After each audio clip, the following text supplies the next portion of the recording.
Moj drug Miša neće da se šiša, rešio kosu da pusti i pletenice da plete.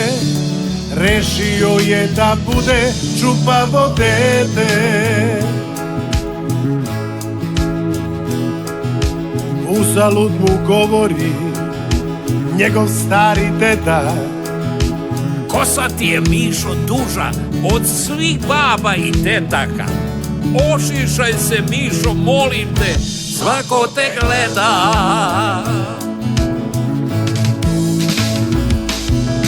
Molile ga ujne i tetke i strine da makar jedan čuperak skine, ali njega briga za frizure skupe. Čupava je jedna mala plava iz treće klupe.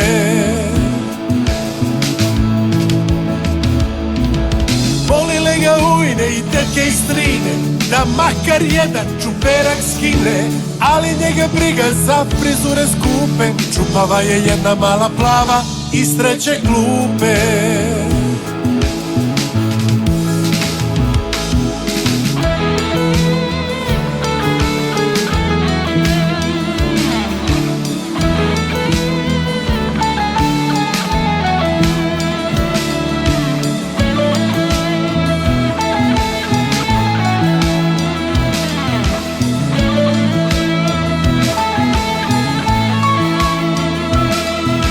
Znate li one ptice što po nebu jezde?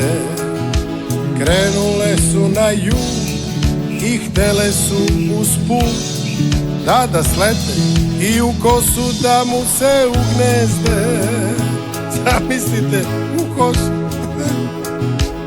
Uzalud mu govori njegov ujka Pera: nemoj, Miše, i ujki babe govori, nemoj biti čupavac.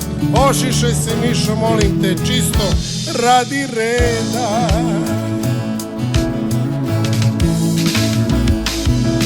Molile ga ujne i tetke i strine da makar jedan čuperak skine, ali njega briga za frizure skupe. Čupava je jedna mala plava iz treće klupe.